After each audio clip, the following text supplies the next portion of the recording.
Hey everybody, this is Chad from TortureCast, and last night before the Brewers faced the Giants, I was able to sit down with Marty Lurie, the KNBR pre- and post-game host on the weekends, and he is just a fantastic fountain of knowledge. I've always been a big fan of his, so he unfortunately was impacted by the Bay Bridge closure last night, so it took him over 2 hours to cross the bridge. But when he did get there, he didn't cancel on me. He called me up, and he invited me up to the press dining room, so we did the interview there. There is a little bit of background noise that I've been able to lower somewhat, but I believe you can still hear us both just fine. So I really do hope you enjoy this interview. I know I did, despite how nervous I was. But also, after the game, we recorded our bonus-sode after we covered the game from the press box. So me, Willie, Ben, Allie, and Jen all got together at Zeke's to record that. So check that episode out as well as we move forward with this disappointing Giants season. But it doesn't mean we won't stop being fans. Hope you enjoy it. You're listening to a podcast by and for fans of the San Francisco Giants with hosts Willie Dills, Chad King, and Ben Lee. Let's go Giants! SF Giants! Let's go Giants! SF Giants! Dedicated to the greatest team in Major League Baseball history, the San Francisco Giants. This is TortureCast. We're standing on top, not gonna stop. We came to play, ain't slowing down. We're here to stay, and we're stomping on whatever's in our way. I'm feeling like a Giant tonight. Hey everybody, welcome to the TortureCast. This is Chad, and we are coming to you live from AT&T Park. Right before the Giants, actually, first pitch probably just went off between the Milwaukee Brewers and the San Francisco Giants, and we have a special guest tonight. You may know him from his pre- and post-game shows for KNBR and the San Francisco Giants, and I definitely think that this man has more baseball knowledge in his right pinky than I do in my entire body, but Marty Lurie is here. Marty, thank you for being with us tonight. Oh, it's a pleasure to be here, and you have a very nice website. I want to tell you, very good. Oh, well, thank you very much. Good. So, again, thank you for taking the time. I know that the Bay Bridge was a little bit impacted tonight, so you had an issue coming across the bridge. So I really appreciate you making the time, even despite the traffic in your busy schedule. Yeah, only 2 hours from Emeryville. That Only was 2 hours. The extra time there to spend in the car. So, as some of our listeners may know, that you were a criminal defense attorney, criminal law attorney for 25 years, and now, you've been in the sports, journalism, talk show business for 15 years or so? Well, since 1996. 1996, Yeah, okay. so we're going on about 17, 18 17, years 18 now. years Yeah. now. Wow. So can you recap just briefly for our listeners, what was the genesis for that? What was the precedence for that? Sure. Well, I practiced criminal law for this 25-year period. I was a trial lawyer. And during my whole life, really before that, I studied baseball, just as fun. It was an unconditional friend. I liked it. I remembered things that I would read and talk about, and baseball cards and all that, but it was always my friend in life. So when I left law in 95, I said, gee, people said you ought to try baseball on the radio. I said, really? And they said, sure. And so I went to a little station in El Cerrito and said I wanted to try a half-hour show talking about baseball on the radio. And this was the beginning of ESPN radio and things like that. And I said, I can do that. I can do something like that. So they gave me a chance to come in on a Wednesday and do a half-hour show. And I worried about it. I said, well, how am I ever going to talk for a half hour on the radio? And then I realized I'm a lawyer, and lawyers can talk. And they can talk about nothing for a long period of time. So I went in, and the adrenaline rush of being on the radio and talking about something I loved and somehow I knew something about was really the equivalent of being in a courtroom. And I really enjoyed it. And people liked it because what I could do, what baseball is, it connects generations. It connects people with their grandparents, uncles, aunts, siblings, and friends 20, 30, 40 years ago, and it lives on. It builds every year. I could go back and tell you what happened in 1960, and I could tell you what's going to happen tonight. So by pulling that together for the generations, people liked it, and that was the genesis of the show that progressed and progressed until I joined the KNBR with the Giants in 2010. Right. So for the first 15 years of this thing, or 14 years, whatever it was, I was on before the A's pregame on various stations. The thing to remember is it's always been my own show. Yeah. I produce it, I buy the time, I sell the time, I book the guests, and I just very recently have a couple of additions to the show to help me. But basically, it's been my show. Yeah, so I've just learned that recently, that you really are in full control. This is your show. Yes, it is. So you say what goes. You get the interviews, you sell the advertising, you do all that stuff. Yeah, it's amazing to do it, and I'm very proud of it. I look back on it, I can't believe I've done it. But as I tell people, the skills of being a businessman and being a lawyer and showing up on time and presenting cases and paying your bills and dressing properly and playing well with others and learning how to read and write and communicate that I did as a lawyer transferred into this thing. So as I did this, but I had to learn how to interview people in baseball. And as a lawyer, you want to listen. You never want to ask closed-ended questions because you want people to talk, unless it's your client and you don't want them to say too much. But in this that's thing, an interesting point there. Yeah, in this thing, Distinction there. with the baseball players, you want to say, why did you do this? How did you get in the game? What was life like for you growing up? Who was your favorite teammate? So it's a lot of questions that allow them to talk. And that's what I brought to this from being a lawyer, and that was my distinction. Speaking of growing up, according to your bio, you attended your first baseball game at Ebbets Field in 1954. That's what we say. That's what I remember. That's what you remember. That's what I okay. remember, and it was a game probably against the Pirates or the Cardinals and things like that. But yeah, it was an amazing moment for me because I lived at a time before color TV, and of course we had baseball cards and we had pictures of the field and all that. But to walk out through those, and you know this when you get to a ballpark, to walk out through that open door and see a ball field with the green grass and the signs in the outfield and the white bases, and to see your hometown team, the Brooklyn Dodgers, in life, it was the most incredible experience of my life, and I'll never forget it. It's interesting how that transcends generations because even though I did grow up in the era of color TV, I still remember attending my first Giants game. Granted, it was at Candlestick Park in the late 70s, but I do remember coming up the tunnel and seeing that seemingly enormous field. It looked larger than life, way larger than it did on television. And it's just amazing because that's something that doesn't change, I would say, from generation to generation. From your first experience of going to a game, so that's pretty incredible. So I think it was yesterday, actually. I just played a game, and I was coming home from the game, and I heard you with Vida Blue and Bill Lasky talking about what you think the biggest difference is between players of yesterday and today, and I think you were talking about defense. And so can you elaborate a little bit about Sure. about that? Thank you for listening to that. I enjoyed that show a lot with them. Every night you watch the defensive highlights. Now, it used to be the home runs. Remember the home run? They'd have that ball screaming as a home run going down the park. yeah. Not anymore, really. You see them, but not with the... Web gems. Yeah, not with the publicity that they gave it. Now they highlight the defensive plays of the night.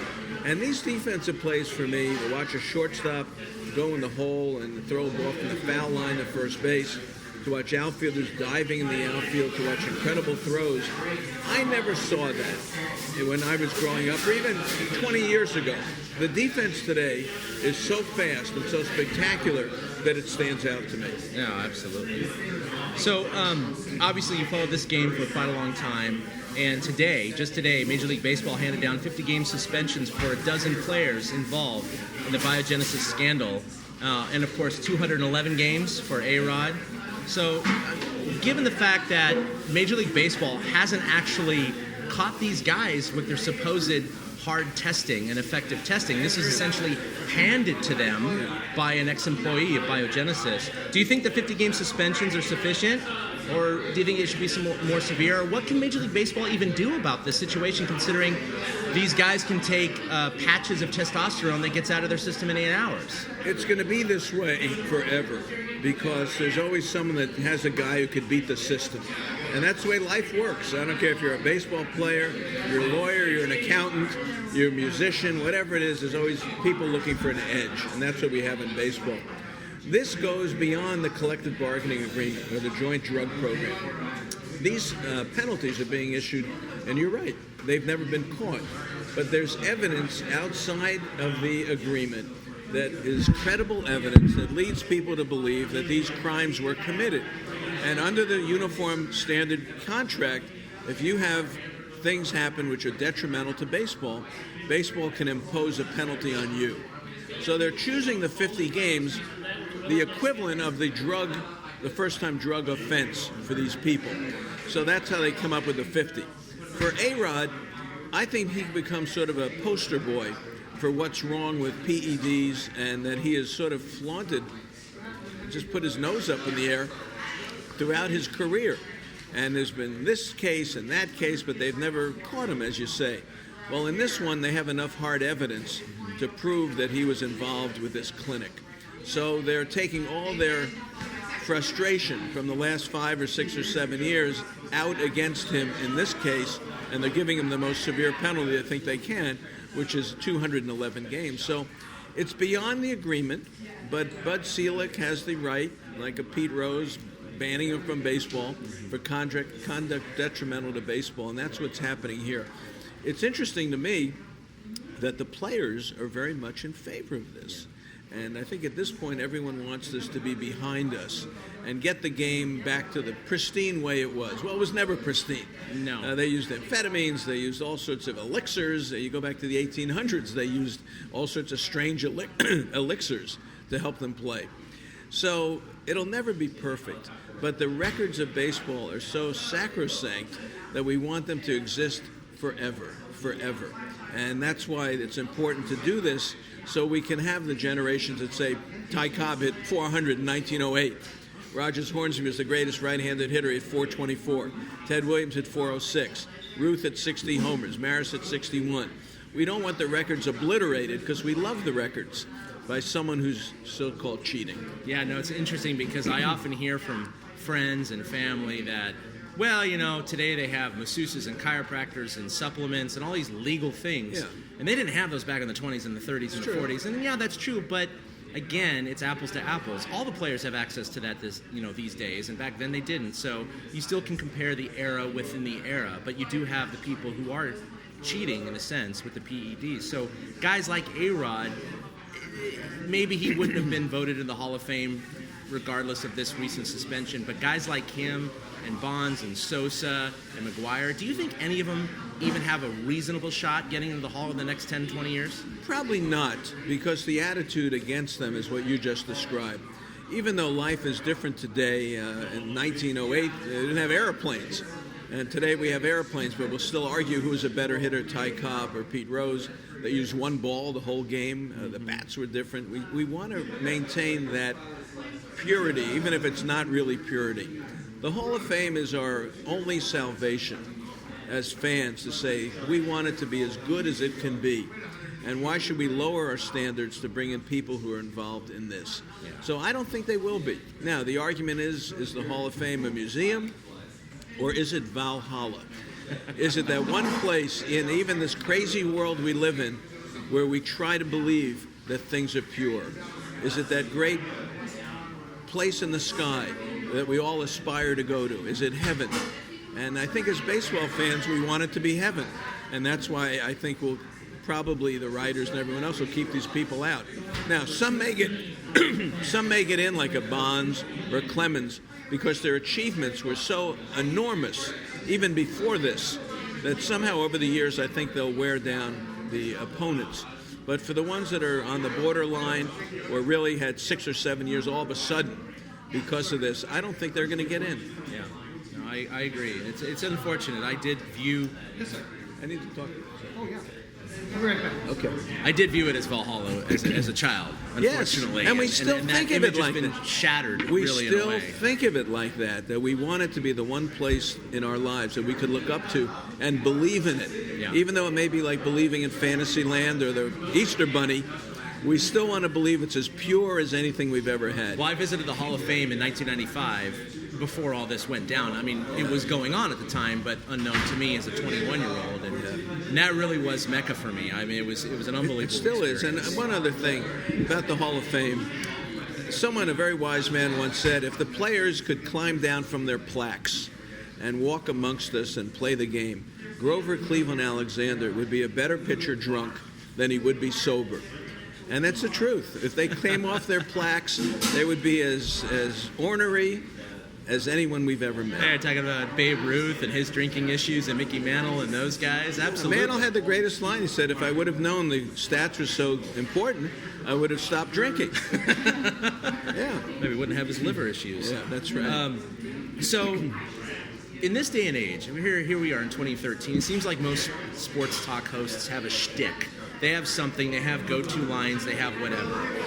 I myself consider myself more of a baseball purist, and I've certainly respected the way you've handled yourself over the years. You don't have that, I don't mean to demean others, but that phoniness, that shtick. You have very calm demeanor. You're very intelligent, very verbose, very eloquent. What do you think sets you apart from other radio hosts who feel like maybe they have to have that? They almost like they have to fill a niche, to fill a gap, maybe something they don't have that you do. I mean, do you think that's part of it? Two things. One, I respect the game. And when I get on the air and talk about it, I want to respect the game and do what I think the game deserves. So that's one thing. Second thing is I'm on the weekends. And the weekends, it's easier to talk about baseball. People are on their lawns, they're in the backyard, they're, as you say, driving. Tito Fuentes came in just a couple of minutes because he heard me all day yesterday driving back from Reno, and he heard the show with Bill and Vida. People are cooking, they're visiting people, and they want to be part of the game in a relaxed way. And that's what baseball is for me. So I think I respect the game, and I think my time slot helps. And also I think everyone has the right to their opinion. Mm-hmm. And when people call in, if they want to say what they want to say, if they want to talk for 2 minutes, so be it. They love the game. Let them talk. Well, that's one of the things that you do. Even the people who are far out on either end of the spectrum, you let them have their time. Yes, I do. As opposed to other hosts who may say goodbye, cut them off, flush them, whatever. So I really do respect that in the sense that you give them their time because it's a weekend show and guys have to say what they have to say and the audience can make their own judgment. Correct. Now, Salty from Clovis is Salty. is another story. He's another story. We've got to deal with him. And He's a legacy. Yeah. I say, you got to make 2 points. What's your first one? Then he makes a second one. And then when he says one more thing, I said, one more thing, goodbye. Goodbye. Yeah. All right, so about the Giants. Tonight, here we are. We're in the second inning here. The Giants are sitting at 49-61, 12 games under 500, and unfortunately 11 games behind the Dodgers. This also may be the worst title defense ever, aside from the 98 Marlins, which you kind of don't count because of their fire sale. Do you think one disappointment can explain this mediocrity this year, or do you think it's kind of an even distribution of several factors? Well, I think it's underachieving by a number of players that they counted on. That's number one. And number two, I think they had some significant injuries that affected the lineup. But I think it's also the league got a little better, and they didn't get better with them. And I just think it's a year of some underachieving by some people on the pitching staff, some people in the bullpen, a number of the hitters. And that's, as I say in the show, that's baseball. It goes like this, and then you retool. And I think the fact they've won 2 of 3 World Series is very exciting for them. And they sort of maybe are a little bit hesitant to panic and redo the team this year when they're still enjoying sellouts every night. I think what you say about it's baseball is really apparent, not only because of the downside this year, but because of the upside in years past. For example, in 2010, the Giants were 6.5 back of the Padres on August 25th. I mean, we're talking about 2 or 3 weeks from now, they were still 6.5 back. And yet, it took a 10-game losing streak by the Padres and a hot streak by the Giants. You had the 2012 season where they had 6 elimination games, or again, any one of those games would have ended their World Series run. So it almost seems like, I'm not going to say karma, and I don't necessarily believe that, but it is baseball. Things happen for your favor with random chance and against your favor with random chance. And I think that's what they're seeing this year. Well, also, as you point out, this is not a ball club that ran away from anybody. So they have little margin for error. And this year they've made a lot of defensive errors. They haven't hit with runners in scoring position. And they don't have a safety net of guys who can just come in and pitch and hit if you were having poor seasons. So I think that's the other point of it. As you point out, they had to come from far back to win. So it's not a great team. They live on their pitching. And this year their pitching didn't live up to it, and that was the big difference for me. And this is why we're called Torture Cast, by the way. Yeah, believe me, and it's torture for everybody. It's torture for everybody. Because they don't put people away. That's right. And these are close games. Look, the Cubs series, one-run games. Tampa the Tampa Bay. Bay series, one-run games. The Marlins series here. It's been excruciating to watch such good pitching from this ball club, because this is when pitching counts. Yeah. August and September. You wait for this. They're much better recently. You wait for these moments, but they're still making the mistakes that cost them ball games. So, do you think this year Kane's season is an aberration, just leaving the ball more in the hittable zone? Because his speed has been fine. Apparently, he's not injured. His home runs are up. His batting average against with balls in the zone are up. Do you think it's just his mechanics, or do you think something else sinister is going on here? Well, he's getting a little older. He's pitched a lot of innings. And I think he has to realize that, he just can't take the ball and run out there anymore. The thing with this staff is when they miss up in the strike zone.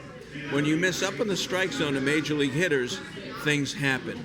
He's given up a lot of home runs on pitches that are right in the strike zone. So I don't think his control was as good as it should have been. It may be the years of pitching all the innings. It may be the playoff last year. He add up his innings for the last 3 years. That'll be 250 and 240 and 250. And it takes a toll on pitchers. So I think there's a little bit of that. But the velocity's still there. But the stamina. Pitching is a game, is a profession where you better have it perfect. Because if you're 2 inches off, then the ball is 2 inches in the strike zone, it's going to be gone. So I think he's having one of those years where it's just not perfect for him. Given Tim Lincecum's recent success, other than the start after his no-hitter, which a lot of people attribute to the pitch count, what do you think the Giants do with Lincecum next year? I think they bring him back. I think he wants to be here. I think they want him have him here. I think the fan base wants to have him here. I think he'll be reasonable in the money. The money of baseball is so big today that they should be able to work that out. He looks like he has figured something out. Now, as I said on the show, the story of 2013 is still not written. Certain people have to produce over the next 2 months, which will then guide the ball club on what they have to do. He's one of them. And he's got probably 8 or 10 more starts. And if he pitches the way he has since June, then I think he has a good argument, and they'll probably bring him back. If he turns it around and gets lit up all the time and throws out of the strike zone, they may think otherwise. But if they bring him for 3 years, 2 of them it's a starter, maybe 1 is a reliever, it's probably a good investment. So I think he comes back. So last question for you tonight. Hunter Pence has made it obvious he wants to be back with the Giants next year. He was very happy that the Giants did not trade him. He was even seen going through the clubhouse, raising his arms, saying yes. So assuming the Giants do re-sign Hunter Pence, what do you think are the 1 or 2 key things they have to do this offseason to get them back where they want to be? Well, they have to get another hitter. They need an anchor kind of hitter. And, you talk about Giancarlo Stanton, if he ever became available. They have to go out and get another hitter, a big-time hitter, to protect Posey. Sandoval has got to come back and hit 30 home runs. Then someone like Pence can exist in the world, because he's not going to be driving the bus. He's a guy he's good. He's 270, 20 home runs, 85 RBIs. He runs like crazy. He'll strike out like crazy. And he's a good 5 or 6 hitter. But they need that one guy. If it's Sandoval, terrific. If it's not, they need somebody else. And they need to get production from first base. You can't have first base is a position where a big guy plays. And a big guy plays and a big guy hits home runs. They need a first baseman who can reach the seats. And if it's Pill or Belt, I don't know what it's going to be, or somebody else. What do they need for next year? They need a first baseman and they need a left fielder. And they need somebody to protect that middle of the order. Well, Marty, thank you so much for joining me tonight and taking the time to do that despite the traffic that you had going across the Bay Bridge. Pleasure. But just remind everybody out there, they can follow you on Twitter. It's at Baseball Marty. Baseball Marty. And they can also check out your website at For the Love of the Game, It's right? just Love of the Game Productions with an S on the end.com. Great. Well, Thanks, thank you so Chad. much, Marty. I Thank appreciate you. it. Not a problem. Thank you so much. A big thank you to everybody for listening to the TortureCast, the podcast by and for fans of the San Francisco Giants. Follow us on Twitter at TortureCast. You can also like us on Facebook or check out our blog at torturecast.com. I also want to say thank you to Ashcon and Bailey for letting us use their song Feeling Like a Giant for our intro. For Ben Lee and Chad King, my name is Willie Dills saying, we'll see you next time.